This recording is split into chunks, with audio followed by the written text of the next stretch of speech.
Good evening, all of you. Good evening, attendees. It was wonderful to have with this wonderful session.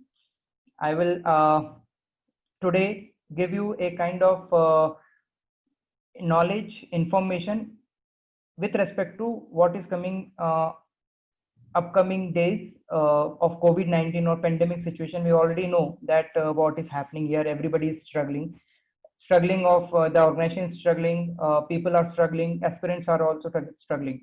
So in this particular sessions, you can say this situations, we need to think about what kind of skill development we need to do, enhance our skills, so that and what kind of skills industry were required, which is going to be very important in pandemic situation, that what industry required and how do we bridge that gap by skill enhancement. So as a student, it is going to be very important because now the organizations have raised their expectations. Now they are looking forward something in the particular candidate in terms of skills, in terms of knowledge, information, and behavioral skills as well. So in that perspective, we are going to have this session, this webinar, JUT webinar session, in which we have called our esteemed panelists. One is Roshni Ramkumar, who is basically HR business partner in Intel, working in Intel, currently located in Bangalore. Second panelist, we have Vivek Chaturvedi, who is an head of talent acquisition in Adani Wilmar Limited. Third panelist is Mr. Shailendra Singh, who is a senior HR manager, basically working in Tata Projects. So these three esteemed panelists will guide us, inform us, give us the knowledge that what kind of skill required today, how do we bridge the gap, what is the requirement of expectations of the industry today, and how do we go further to prepare our recruitment drive in terms of off-campus as well as on-campus. So coming days are going to be very important, crucial from the skill point of view, from the industry point of view, and from everybody, because every situation, this situation is not being arised in at least my lifetime. So it is going one session, one situation where we need to think innovatively, creatively to survive ourselves in terms of skills, in terms of getting the job, in terms of retaining in the job, and this is all going to be very, very difficult. So we need to cope up with this. So how do we cope up? I'm going to start a certain small introduction of my university, how we have overcome this kind of situation, and in this situation, what is the scenario of JUT Guna, and after that, what as basically the Forbes has listed the skills which is going to be enhanced, which is going to be required today by the aspirants. So I'm going to talk this kind of information, right? So let's start with a small presentation. Okay, so how do we build the career during this COVID-19? Basically, JP University of Engineering Technology, situated in Guna, sponsored by JP Group, a well-known JP Group, established in 29th April under the Madhya Pradesh Regulatory Act, approved by UGC, ASAT, of course, member of Association Indian University, and it has been ranked among the top 100 all over the India. Accredited by NAAC by A grade, excellent infrastructure, highly qualified faculty we have. If we talk about the placements today, placement why I'm being highlighting here is basically this has been done, this has been, we got the statistics in this COVID-19, in this Corona, and how the students have cope up with their skills and how they got this package, they got this job. It is going to be very excellent. So the highest package we got till now is 41 lakhs per annum. Average package is 5.5. 23 lakhs is when we talk about top 5 packages, and top 10 packages 15.7 lakhs per annum. So this is what the small statistics, where the number of people, how many students have been admitted and how they have the placements. So the top, you can say the organizations where the shop airfare have given the 41, it is being Singapore based company. Amazon have given 28, One Direct, Google. These are the top 5 packages, you can call it as. How Infosys, Cognizant in this all pandemic situation, before pandemic you can say, has been used this got this kind of offers. When we talk about the skills, future skills, what will happen in the future? We don't know. Anybody, we can't predict the future. So we need to anticipate that what kind of industry required today in terms of the skill development, and how do we bridge this gap? How do we enhance them? So according to the Forbes, you can see, according to the Forbes, adaptability and flexibility is one of the important today skills being required, where the changing adaptively abruptly this is being changed. uh, the technology is being changing, and we need to be adaptive, we need to be flexible to cope up with this changing technology, right? We can't rigid to be have one technology, that I like this technology and I'm going to be stick with this. No, you can't do this. You have to get right on this technology, changing technologies, right? You need to be tech savvy, of course. Creativity and innovation is going to be very important in this situation. How this creativity and innovation is going to enhance, of course, the organization as well as your skills. So this is going to be very important, and everybody is looking for this. Data literacy, because everybody is coming on the online today. We are taking the webinars as compared to the physical classrooms. Everything is coming on digital platforms, and that data is going to be very huge. So we need to think about the data, we need to literate on the data. How do we analyze it? So data science, data analysis is going to be very important today, and it's going to be one of the skills, which is one of the job profiles which is coming in the future, which will come in the future. Critical thinking, of course, everybody is going to be engineer or the diploma student. You need to be a critical thinking, you have to analyze the things so that it will give you an edge. Digital, of course, coding, because of computer science, everybody should be versatile today to think about the digital and coding skills. And of course, the learning should be lifelong. So this is how JOT had been started with the student, and it has been changed altogether with giving you the confidence and you can say behavioral skills. So this is a small presentation from my side. Now I would like to give you a small brief of one of the panelists, Roshni Ramkumar, who is working as an HR partner in Intel, India. Roshni Ramkumar holds a master's degree in human resource management from Tata Institute of Social Science. She has been working in Intel by last 2 years.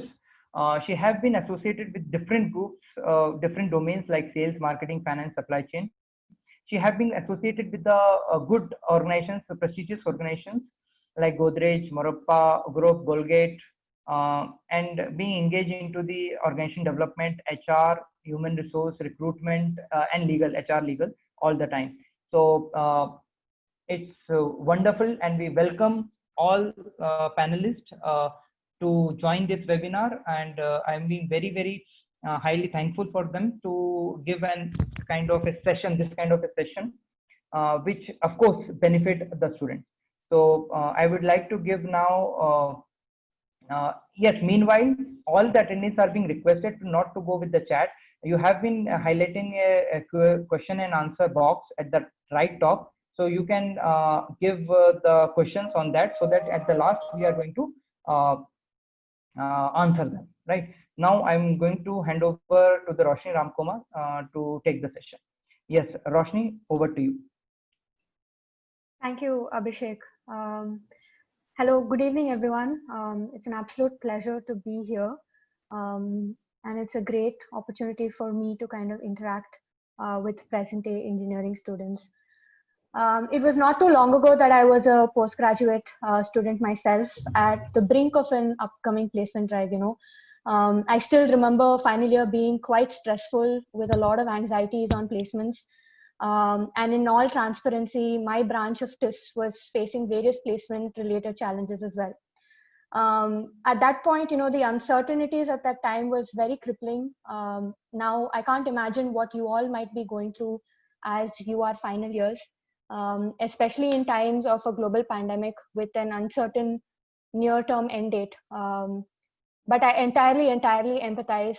These times are not easy on any of us, but especially not easy on a graduating or going to be graduating soon batch.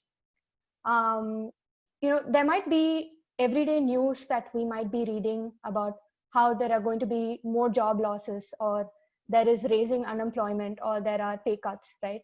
While all of this might be happening around us in the short term, I think it's really important to really understand what is happening around us, like what are industries actually going through. Data can be scary, news reports can be scary, but data can also be empowering. If we understand and interpret it right, for all we know, it may actually help us to better equip ourselves well, equip ourselves to tackle this new future that's on the horizon. So what is happening? So as COVID-19, became a reality across geographies and countries went on lockdown, businesses were, forced to rush into a business continuity plan to ensure that all their employees had the necessary support and infrastructure to keep everyone productive, to ensure that projects or business goals were not compromised and everything had to be on track.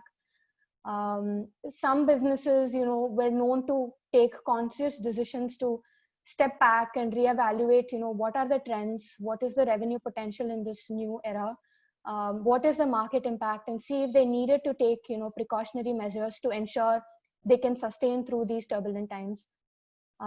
It has become challenging for most businesses to keep their financial wheels turning during the lockdown period, and it has been especially difficult on startups and small businesses, as they have scarcer cash reserves and smaller margin for managing sudden slumps. Some industries, yes, have taken direct hits. We might be hearing about how the travel industry has been impacted, how aviation, hospitality, entertainment businesses, to an extent, oil and gas and construction as well. So technologies probably backing these industries might be taking a pause, or they might be re-looking at their business models and seeing how some of these high-touch industries can increase safety and use of technology to ensure safe passages as well. Some examples is that, flights have definitely bounced back with a more seamless onboarding process using technology and apps. You have a very high-touch service like Urban Clap, which kind of went back and trained all its employees on how to do contactless servicing, right? So a lot of businesses really kind of went back and looked at how to remodel some of the things that they're doing. And it's not all doom and gloom out there, right?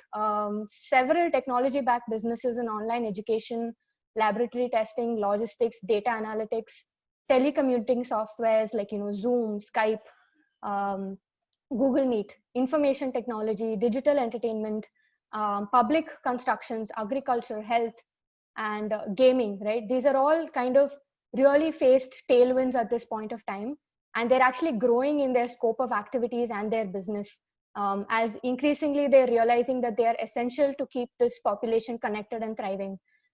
In fact, they're one of the increasing number of companies in these industries that are actually going on hiring more and more week on week, month on month, because the demand is so high in these industries right now.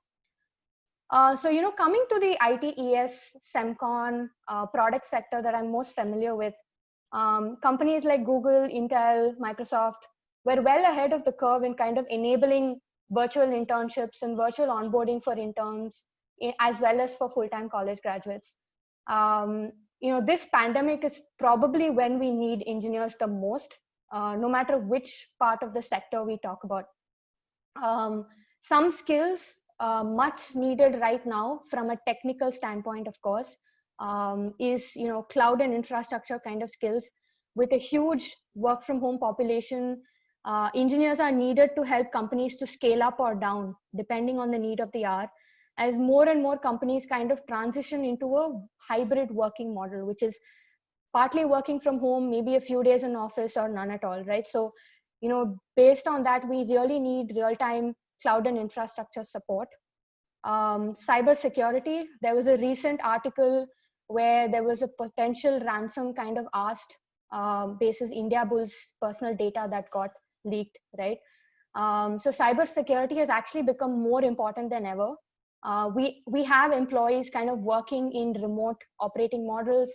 we kind of have them alternating between their work phone, their personal phone, from their work laptop, their personal laptop.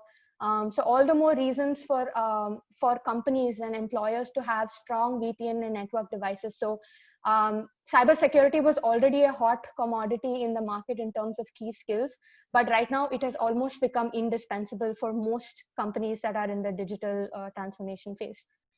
Some of the other skills, of course, are things like data science. For example, right now more than ever, we need data scientists to kind of model out, interpret data, especially when we're in pandemic times, like what is the impact, and be able to advise public sector or private sector companies to take the next source of or next step. And a lot of that is going to be data driven. We're going to need software developers who are front end, back end, and UI experts, because more and more we're seeing that platforms are actually created for end users directly, for employees and customers to use to ease their collaboration and their engagement. So to kind of have full stack developers who can understand the end user needs is really, really important. So while these companies are already going through digital transformation, and with COVID and with a virtual environment, there's a lot of change management that has to happen in these companies. And an important aspect of change management is to have like very strong program managers or project managers with a mix of both technical and soft skills that can actually help implement some of these rapid transformation that the businesses are going through. You know, to kind of really sum up some of the final points that I want to make is that engineers are really going to be taking us to the next steps in this uncertain future. They are kind of the future. Tech folks are at the forefront of this change, right? They are innovating, they are building new solutions for a changed world, be it in healthcare, be it in the way that we do business, be it in the way that we support and engage employees. The future is multidisciplinary. And what I mean by that is that the problems of the future cannot be solved by just deep domain expertise in just one technical domain, right? And that is needed. That is definitely needed. It's absolutely important for us to have depth in our domain or our foundational technical talent. But take an example of a drug development, right? Which is the need of the hour right now, or a vaccine development. There needs to be biologists on this team. There needs to be AI-based data modeling teams. There needs to be computing. There needs to be control experiments. There needs to be chemists. There needs to be mechanical engineers. And we probably need doctors and ethicists on this board as well. So a solution now in this new world is really interdisciplinary. So it's not enough to have just depth in one domain.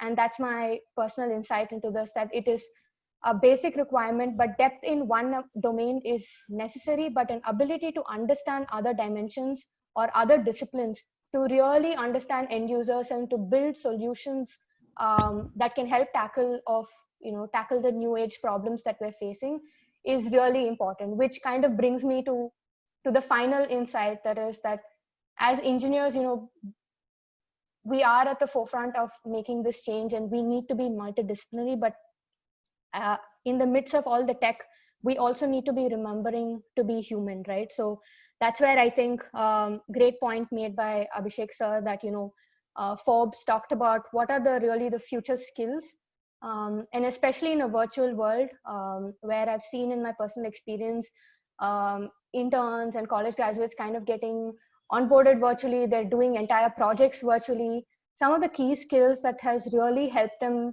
ramp is communication, clarity in communication, being able to constructively have conversations with their peers, being able to collaborate and drive collaboration in teams and move together on goals. There is no longer a one-man army at the workplace. Maybe it existed before, but it definitely does not exist right now. It is always team efforts and team goals. And while the onboarding and work is going to be virtual, all the more reason to kind of stay high on energy, stay connected with the team, and be collaborative, and be able to actually build those workplace relationships that help you get your work done, right? So I just want to kind of leave you all with that. There are some new age learning content modules that have been kind of introduced by LinkedIn and Microsoft for technical skills. as well as LinkedIn and Accenture for some of the soft skills as well. And some of these are free as well. So if any of you want to take a stab at it, have a look at, what are some of the skills that we talked about here. You can go ahead and start building on them. And keep in mind that the future is multidisciplinary. So it's always good to have a breadth of knowledge while we go deep as well. So thank you, Abhishek. I'd like to kind of hand it over to the next panelist. Yeah, Roshni, thank you for this wonderful session. I would like to thank you for this wonderful, excellent skills you have demonstrated, that what kind of skills are required, what are the future industry expectations, and how we can prepare them. Roshni, can you please give us a small kind of a answer on certain questions has been asked regarding a kind of an interview, like Krishna Agrawal have asked, if a company decide to take the interview in a complete digital fashion, how should we prepare for such interviews? So can we give some kind of preparation? How do they prepare for this? So one is to actually be comfortable with digital tools and be comfortable in the digital medium, right? So I think what we need to understand is that the skills that you're going to be tested for, at least from a functional technical standpoint, they are not going to change, right? It will still be the same. We might be asking students to either write on a piece of paper or have a whiteboard ready behind them to actually help out and see how they do the data modeling or the logic design of the problem statement presented, right? So I don't think that the kind of questions that are going to come in interviews are going to change. But a lot of us might be prepping for interviews in the past in terms of the way we come across in body language, the way we come across in tone. I would say in the virtual space, I would say that the way that you're able to communicate your thoughts in a concise and precise manner, and be able to explain the logic behind your approach to certain things. And while managers test you on your problem solving skills, and as they test you on your fundamental technical knowledge, they will also be looking at how exactly are you approaching the problem, and how are you kind of defending it, or how are you kind of taking a step back. And if, for example, a manager wants to give you feedback and say, hey, what about this kind of problem statement, they'll actually kind of see whether you're taking the input real time and able to convert that input or feedback and immediately turn it into a solution, right? So those are some of the things that were already being tested on regular interviews. Now, it might be difficult in virtual. So I think what will really help is to just build our own confidence, to get really familiar with the virtual platform itself. Maybe have some practice round sessions, take feedback from your peers as to how you come across on video call. What is the tone? How are you managing yourself while you speak on a virtual platform? So that's what I had. And also just a small caveat here. So I'm not an engineer myself. So if you have any technical questions for me, I probably wouldn't be able to answer. My expertise is really from a HR standpoint. So yeah, just wanted to call that out. Okay, thank you, Roshni. It was wonderful. Now I would like to welcome Mr. Vivek Chaturvedi, who is an head of talent acquisition working in Adani Wilmar Limited. So the guys who are being asking for mechanical, metallurgy, core related branches and their questions, they can ask. We will, at the end of the session of Vivek Chaturvedi, we will ask them regarding this mechanical and metallurgy kind of questions which has been asked. So I would like to welcome Vivek Chaturvedi ji for taking up the session. Yes, Vivek Chaturvedi, over to you. Hey, hi Abhishek. Hope I'm on. Hi. Hello. Yeah. You are being audible, sir. Hello, you are being audible, sir. Yeah. Thanks, Abhishek. Thanks for the opportunity opportunity to interact with, I see there are around 333 participants in this webinar. So addressing a large population and helping them understand what is the scenario, outside in the industry and the market, as well as connecting with them to understand again what is there in their mind. I think it's good opportunity for me also to learn certain things. So I'm not as good as as an orator. I'm not as good as probably Roshni is, and she has already covered almost all the areas of. So I'll just second her in her thought process, and I would just give you a snapshot about how do I think in this specific the situation which is going. There in the market, which is because of this COVID-19 thing. But prior to that, I'm also not that old age community coming from. Around 12 years back, I had started my corporate journey, and I can vaguely and still remember the butterflies in the stomach while some companies were coming for campus hiring, and were not sure which company to sit for, where to go. Situations were not that extreme the way it is now being considered, but still, the similar kind of goosebumps, similar kind of stomach upset, and all those butterflies and all those jargons were there. I can very well relate with all those people who are there listening to us, and would want to be seeing the future and the career of theirs with any of these corporate houses who are there in the industry. So I would relate, but one thing to start with as a note, Abhishek and team, I don't see any specific challenges, any specific issues which are being considered by people in HR and in the industry. I see this as a pause button, and probably while you run faster, you want to run faster, you want to go at a high speed. Maybe you need to take a pause, think again, make your strategy, and then you run faster than ever. This situation and this time is something which gives us opportunity to think and decide in which direction we want to go as individual, as organization, as probably nation as well. So I don't see they're gonna be change in the jobs available in the market. But if you think that it's gonna be stopping, the recruitment not gonna be happening, positions will not be there in the market, I defer to say no. This is not gonna happen at all. People who are skilled, people who really want to work hard, they want to contribute to the organization, to the society, they'll have ample opportunities in the market. Yes, maybe 3 months down the line, maybe 6 months down the line, it's something which is in question because of the uncertainty which is there in the market. It's just uncertainty, nothing else. I'm sure the manufacturing sector in India nowadays, and then say 3 months down the line, will boom like anything. Very specific to FMCG segment of India, the food segment of India gonna be taking a jump like anything in coming days of time. So as Roshni said, and Abhishek, you also mentioned that there are gonna be shift and change in the nature of the job opportunities available in the market, but they're not gonna be halt of any of these positions or the market availability.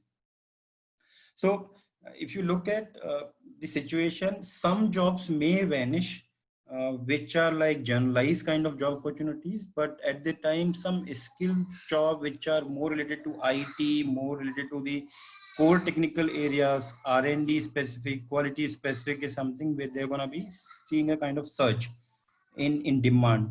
You need to be prepared for all those kind of opportunities. Those are very technical in nature, and being an engineering background guy, I'm sure all those skills are there with you. Just need to sharpen the tool.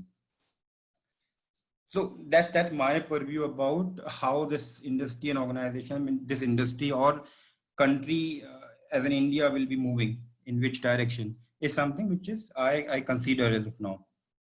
Apart, if you look at the sector wise, specifically manufacturing, IT, there are a couple of movement gonna be happening, and for that, people like you, coming from the campuses should not be worried at all about it. The only thing is how should we prepare about the coming opportunities is something you can always say within the organization, within the colleges, you can just think about how to move and in which direction to move. One second.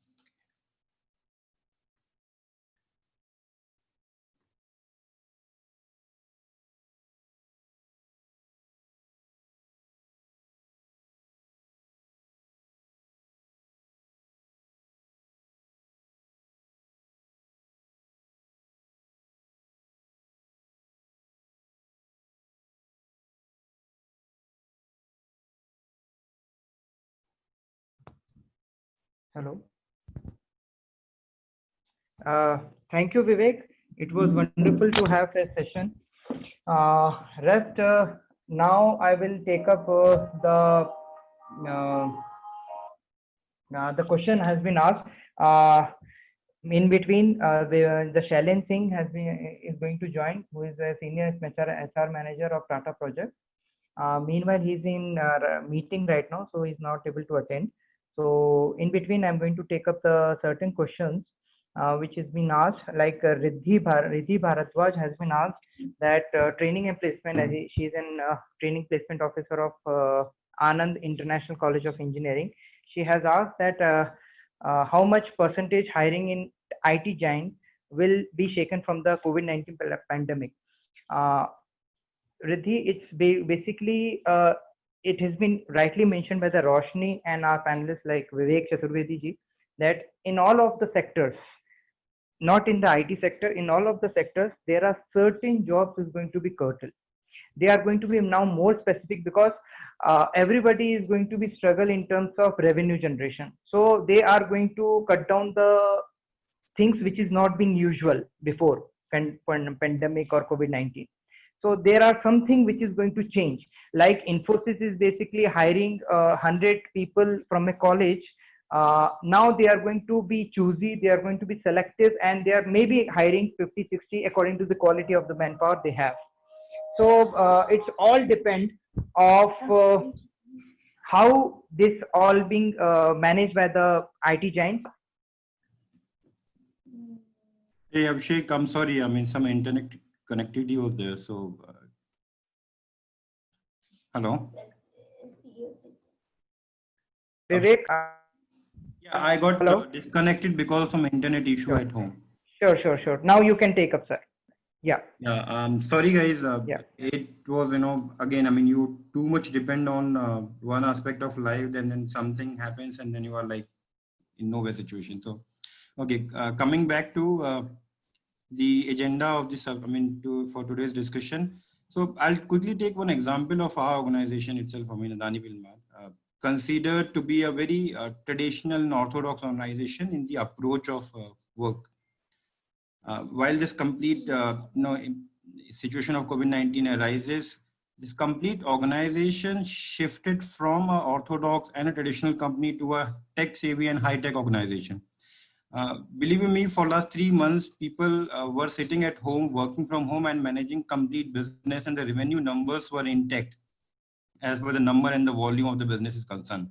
All the manufacturing locations were running uptight, the reviews were happening from the corporate office, all business related activities and sales, marketing, operations, everything was intact, nothing. So the idea is, you need to be very swift in terms of moving from one to the other direction, looking at the opportunities in the market. While across India, most of the companies were not doing good, Adani Wilmar could manage to have their numbers in place because we could shift from one direction to the another direction, which was more IT savvy, while the expectation from the organization was not as such.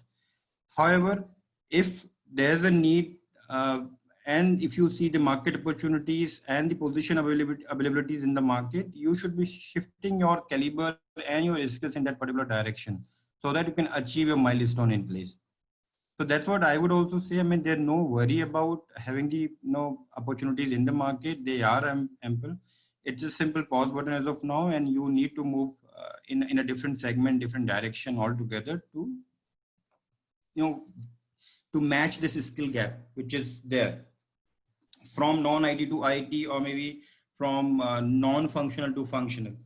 The only demand which gonna be in the market for newcomers will be in IT and technical segments, be it FMCG, R&D, supply chain, or sorry, life sciences kind of business altogether. So that's what I think. No problem at all in terms of opportunities. So, I mean, I'll take a pause here in our discussion today. Any questions, if so far anyone has, I can probably try and answer those. One.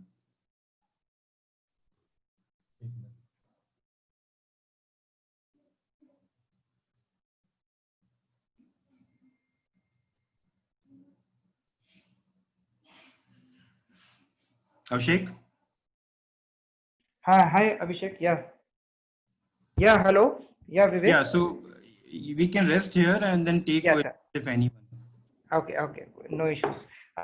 So thank you, Vivek, for such a wonderful knowledge you have given, information you have given regarding the how the manufacturing industry is looking up with this COVID-19 and how the student can prepare for upcoming recruitments. In between, I'm sorry to say that Shailin Singh is not being available, who is from the Tata projects, who is going to tell us for the real estate and construction division. So because of he's in the meeting, so he can't be joining. But it's in the meanwhile, we are going to take up the questions who is being asked. Knowledge we have. I would like to request Vivek Chaturvedi ji also. So please give us certain answers which is being required by our partner attendees. Like for an example, people have asked, especially for the manufacturing, that what kind of skills they are going to look up manufacturing industries for the upcoming recruitment drives. Yeah, see, apart from the normal routine operational work wherein we need people coming from, say, mechanical, electrical, and chemical engineering background, I see a good amount of surge in the production engineers as well who can work, on B and Six Sigma kind of projects. So there are only 2-3 ways of, increasing the revenue of the company. So either you increase the manpower or increase the productivity. Currently, for 5 months, maybe 6 months, the productivity, increasing the productivity by increasing the manpower probably will be in question. Wherein you can always increase the productivity by having the subtle process in place, the B and Six Sigma processes in place. I mean, some processes which can be, altered and make more cost saved situation, or something which can save some amount of time is will be in a situation. So I would say a production, electrical, chemical, and mechanical will be in surge demand. Demand will be in surge for all those category of engineers.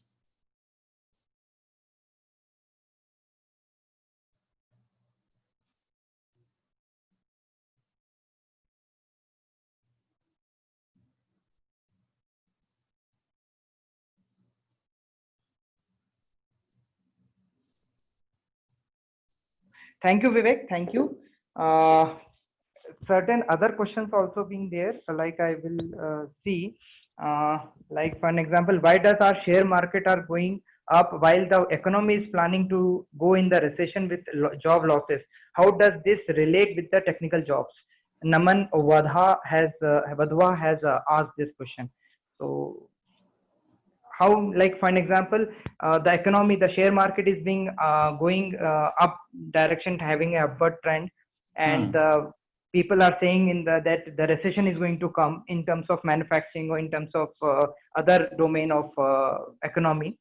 So how can we justify in terms of technical skills or technical jobs? Yeah, that's how I say, Abhishek. I mean, I defer to say that there are gonna be any say issue with terms of opportunities or recruitments in place, because this is a very small pause button which is there. Otherwise, there will be a demand of talented people coming in the coming time. Especially, I'm talking about the engineers here, and most of the people who are at the ownership level within the organization, they probably understand this.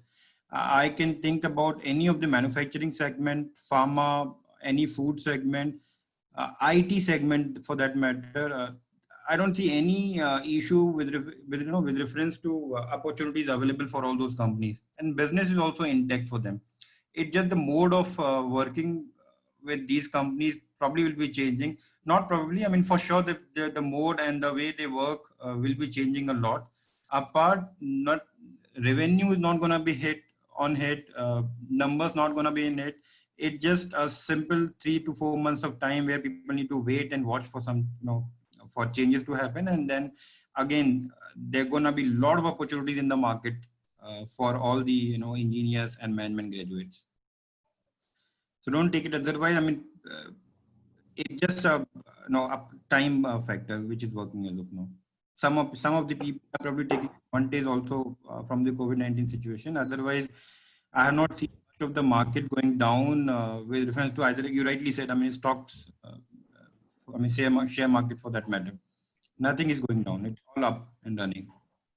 Okay. Yeah, So I think I just want to chime in there, right? That usually when investors look at market, they look at short term, they also look at long term. So they know that this might be extending for the next 6 to 8 months, but they would still probably invest in companies that they feel have a potential in the future.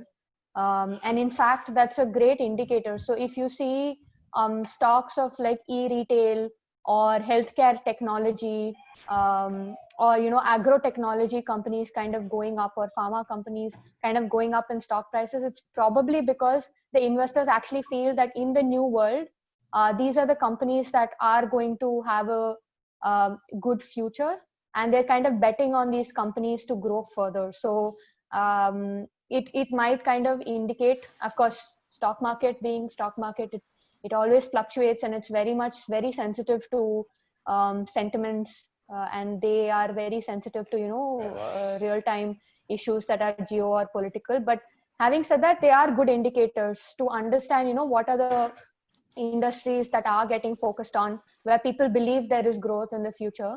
And as engineers, you can actually target to see what are these companies in the business of doing, why are they growing the way that they're growing, and see how you can match your skill sets to what that company is doing from a value addition standpoint.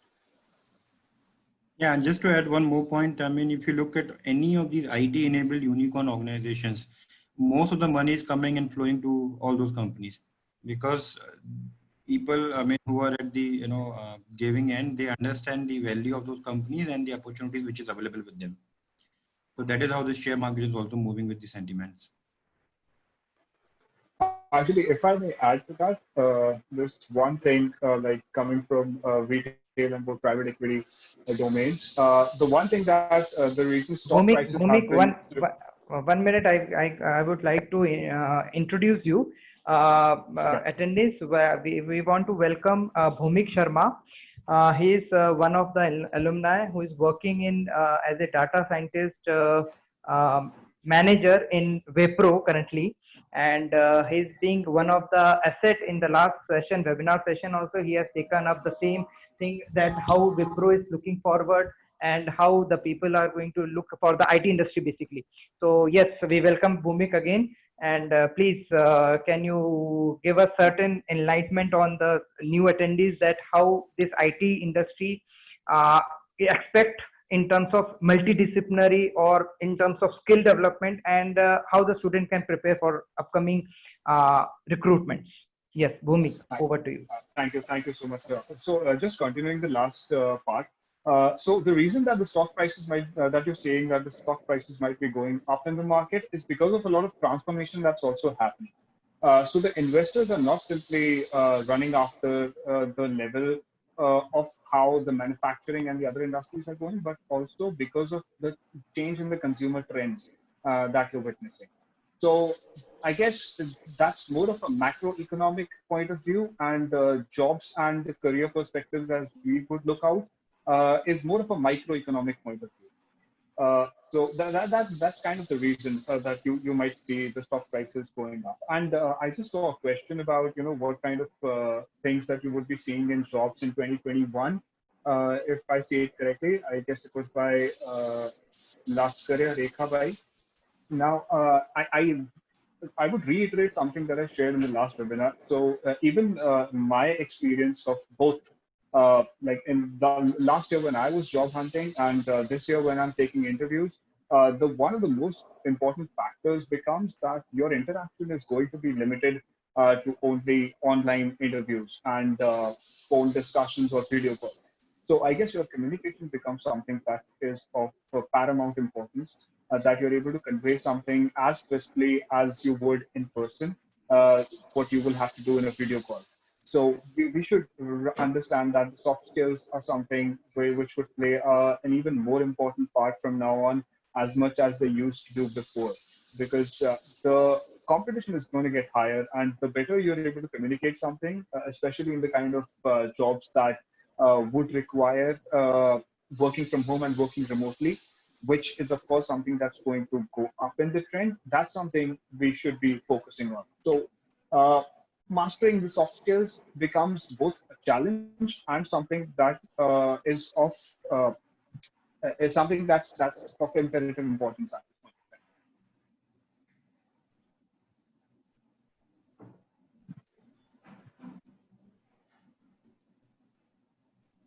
I think there's one question here, Abhishek from Yeah, Vishweshwaran. yeah. It was on the multidisciplinary approach that I talked about. So Mhm. I'll just take that question. So, um, I do come from a multidisciplinary background myself. So my bachelor's was actually a multidisciplinary course. So I have background in economics, political science, psychology, and sociology, and gender and environment, right? So educational institutes also of the future, and I'm this is again a personal opinion, and no way trying to tell Mr. Shukla how he should probably advise JP University going forward. But it is entirely, organizations and educational institutes are kind of going ahead into an elective model. They are kind of giving 1 credit, 2 credit courses to students to kind of take up as an elective to kind of build that multidisciplinary or that breadth of knowledge, right? So master of one trade, but definitely need to be jack of many as well. So this is very common in the US and European universities, where you see that you will have an engineer who will also have an elective in business management, or they will have an elective on HR. It's very common to have very contradicting electives, but it's something that they kind of plan from a time being, saying that this is the kind of industry I want to go in. Here's the kind of knowledge that I'll have to go in. So they decide that here's where I need my depth, here's where I need my breadth, and they go and do elective courses. And it's a very flexible kind of education system there as well. And you can pick and drop classes. You can try a few classes, see if it's interesting, and then drop it if you feel like it's not adding value to you, right? So being able to provide a safe space for students to kind of experiment with the kind of electives they take will be definitely important. And this just comes from my experience with TIS as well, and the kind of electives. And it has greatly helped in my HR role as well. Like, for example, if I'm leading any kind of program on, say, mental well-being or diversity and inclusiveness, right? It's not just about having deep HR functional knowledge, but my background in psychology, my background in sociology, understanding what are the different vulnerable groups in society, that really helps me become a better HR professional. So from a HR standpoint, I'm able to give a real life example, but I leave it to the engineering panelists to kind of add value as to how they can be multidisciplinary as an engineer as well. No, Yes, I would I actually totally, agree to yes, you. yes, Yeah. I totally agree with Roshni. Roshni, I would like to tell you, yes, of course, JP University are going to provide this 1 credit, 2 credit elective courses to the student can work on their multidisciplinary things as per their interest. I will give you an example, like Bhumik Sharma is one of the alumni who is being a bachelor's from mechanical engineering. Now he's working in Wipro as an IT in a data science. So I think that yes, of course, the multidisciplinary is one of the important aspects today, because creativity, innovation always comes through different sort of knowledge what you have. As before I have joined JP, I have been working in Reliance as a recruiter, And I know that being a bachelor, I have also done the engineering, and today I'm currently working as an assistant professor in humanities. Before that, I have been working as a journalist, HR, and recruiter. So all these profiles have been added into the knowledge and information anywhere in the life, and it will give you a certain aspects and edge over the others candidate. So of course, I will be thoroughly, completely agree with this point. Roshni, yes, Bhumik, you want to add something? Yes. Yeah, so there was just one thing that I would like to add to that. It's just that we shouldn't be looking towards US and idealizing ourselves towards that model, because both the economic and the job culture in US is far different from what we have in India. So it's important to be multidisciplinary, as Madam rightly said. But at the same time, I guess we have to find our own means of doing that rather than going through a different, because when we look at the credit system and the university culture over there, it is far more diverse as how we have it in our country at the same time. So there's just one question that I would take, and I kind of will have to hop out after that. The question was, I guess, directed towards me, because the question is that what kind of qualities are looked for in the data scientist? Just to quickly wrap that question up, see, the first thing is data science is a completely new field. It is not very well explored at this point of time. And secondly, the formal education towards data science doesn't really exist a lot in a lot of places. So the most that you can do is you can pick up the basics from database and database management and other areas.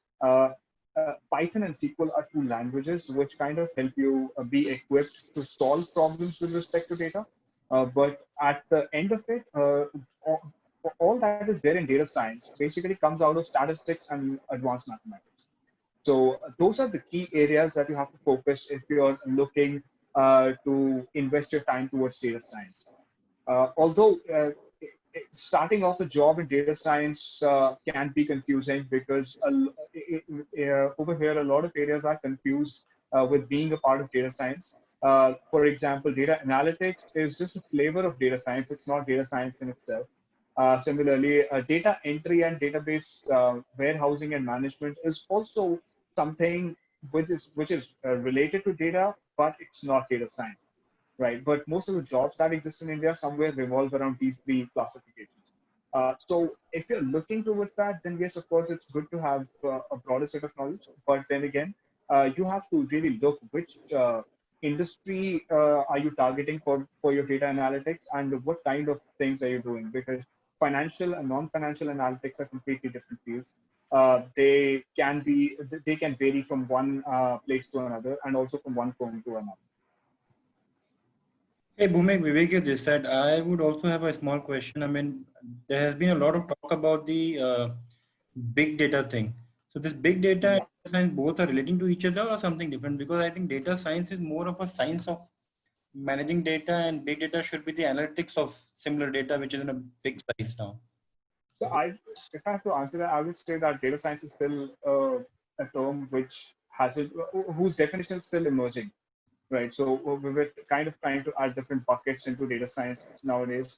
For example, we're solving different types of problems because so far big data means that a lot of data exists, but the point is that how are you going to use it is something which is up to your own creativity. And then again, there are several problems which exist with respect to data. That is again something that you can solve through various means possible. So I guess data science is an umbrella term for a lot of things, but at the same time, it doesn't really belongs into one specific region.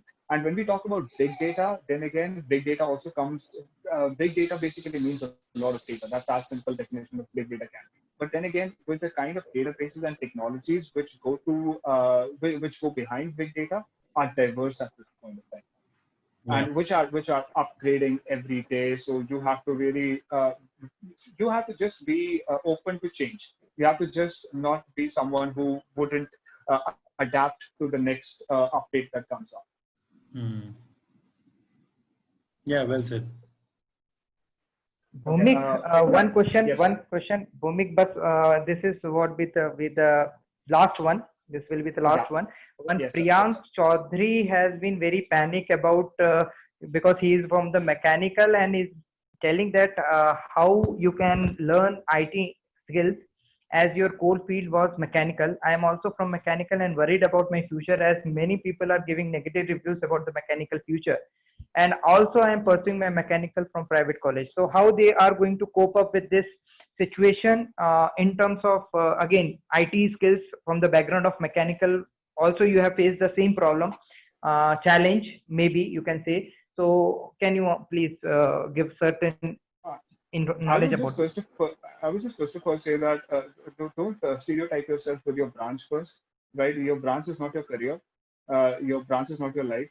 It's just a degree that you have. There are so many other things that you can do. The reason that I chose to do mechanical engineering was to become a combat pilot. It had there was no second ambition attached to my reason for doing mechanical engineering. But I chose to not go ahead with Air Force even after clearing PABT because of several personal reasons. But that still doesn't stop you, because there are so many things that you can do outside. When you take my example, just to be clear, I don't have any IT skills. I was just someone who was curious about asking questions. And I ended up asking questions in the field of data, which just kept taking me forward. And as I just said 2 minutes ago, you just have to be flexible towards adapting to new things which come along. Because even if you look into everything that you've been taught during your course, when you look outside in the world, those technologies do not even exist anymore. So you don't have to be so attached and so dependent on your degree education that is going to drive you forward. The education that's going to drive your career happens every single day. It doesn't happen while you're in college, or it doesn't happen in your initial years of your career. It happens every single day when you go out to work. So I would just say that don't be afraid. There will be opportunities which will come along, and it doesn't matter which college you come from. The only thing that matters is how hard you're going to work it out. The one thing that our society stereotypes too much is talent. Let me just assure you, talent means nothing. It's the effort that counts in your career. It's the effort which is going to build out your career, not the talent that anyone has. If you even if you look around most of your college peers, most of the talented people wouldn't really make out anything. It's the ones who worked hard and put in the effort are the ones who will do something. Yeah, and just kind of second everything that Bhumik just said, and just to add on, right, that being adaptable and just kind of grabbing at opportunities that are interesting to you at any point in time. Don't shut doors. Don't say, this is not my expertise or this is not my area. If it's something that's interesting and you feel like you could do well in it, just grab at it, because any kind of experience, and I can tell you, is just going to help you grow and add more to your CV as well. So so I've been kind of doing internships from the time that I was 16. So I never said no to an internship, and it has always kind of helped me kind of grow some very real workplace competencies that can later help you when you finally get that permanent job. So yeah, kind of want to reiterate that don't restrict yourself, don't say no to opportunities, pick up Yeah, whatever and feels interesting at that point and just give it your one last full. thing Yeah. before I hop out. Like I didn't really, get anything served on the plate. It took me 1 year to actually find a permanent job after I graduated. So just have that patience. I worked through multiple internships and then entered into this thing. So it's okay. It's okay to struggle. Even if there's a lot of struggle in the first 1 year or 2 years, it's completely fine. Just go through it. It's just going to turn you into a better and more strong person. So if there is anything else, like you guys can reach out to me. I guess Abhishek, so you can share my email ID. I'll have to hop out. I just have another meeting lined up. So thank you so much for having me. Thank you, Bhumik. Yes, you have, Thank and you. Roshni have rightly said that yes, of course, you need to grab yourself. You are not to be worried about from where you are going to take the degree, what kind of skills you, whatever with the interest you have. Because I have seen from the recruitment point till today, where I'm seeing the students have been working very good in the abroad as well as in India. They have all ended up with their one interest. So find out one interest where you can work hard, where can you can devote much your time, and you can do wonders in that particular one interest. I don't say it as a skill, because skills are going to be, when you are going to work on that interest, it will convert into skills. So yes, of course, you have to find out the interest. So don't worry about this. Of course, there is a pause. One of the student have said, asked this, that Let me, Vivek sir Abhishek said, sir, let me yeah, share something of my own story, and yeah, that probably may give some boost to the motivation of people. See, sure, by education, I'm a chemical engineer. So I spent around 4 years doing this particular degree, and I can tell you today, I mean, if I were to be an engineer, I could be a bad engineer. Did my master's right after my BTech chemical engineering. That was into oil and gas management. So I did one of the masters, which is very rare in India, which is not very subject specific. So the degree is MBA oil and gas, and this is general management program. So this is not into HR, not finance, not operations, not marketing. This was general management program into oil and gas management. And then as of now, I'm working in a function which is HR, and I'm very happy.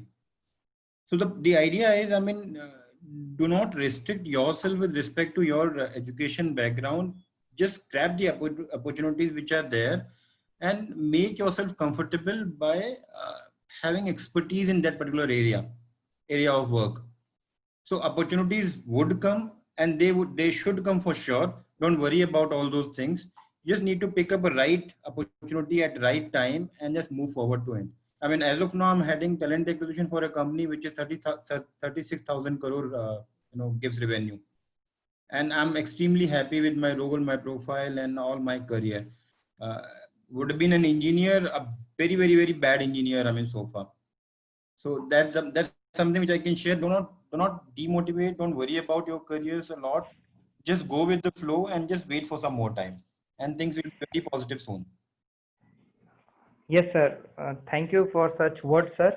Of course, I am also agree with this, that don't to restrict yourself in terms of what to should do, what kind of skills the industry want, and I should grab that in that particular skills. No, you have to identify the interest, and according to one of the student have asked, one of the attendees have asked that internship is not there, or virtual internship, how they can go. There are a lot many internships are there. I have seen that recently from the mechanical, Caterpillar have asked for the recruitment. Microsoft is looking for the research interns. So lot many internships are there. You need to think about what kind of interest and what kind of work you can do, and there is a lot many opportunities you guys have. And think about what kind of, how you are going to live your life, and according to that you can do wonders, I am telling you. So this is my personal experience, and struggle is always be good, because who are going to struggle hard, they are going to be a big success, they are going to get the big success always. This is keep in mind. So don't afraid of this struggle is always be there, and it is always be good for the success. I think, and I believe this. So anyone, any panelists who want to take any other questions? Otherwise, we are going to end up this wonderful webinar session, and it's going to be very, very informational and knowledgeful session till now. So anyone who want to take up any questions, panelists?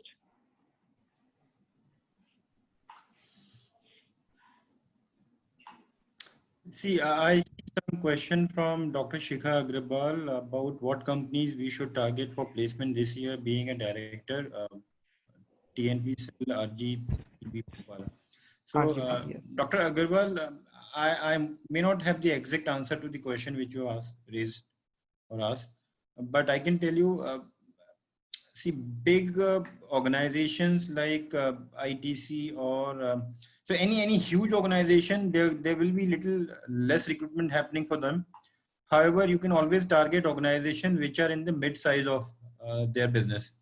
So someone who is like in a growing stage, going from say 500 CR to 1000 CR kind of revenue stage, or whose EBITDA and PATs are not very high as of now, you can target all those companies, and very specifically look for IT organization as well as IT enabled unicorn kind of company.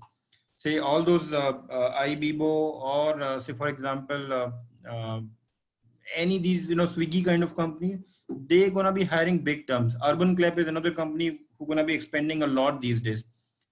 So all those companies you can target for the next session of the campus. Great. Thank you, Vivek sir. So we'll like to end up this webinar session. Likely we will have another session on the maybe the same topic as per the feedback we will get.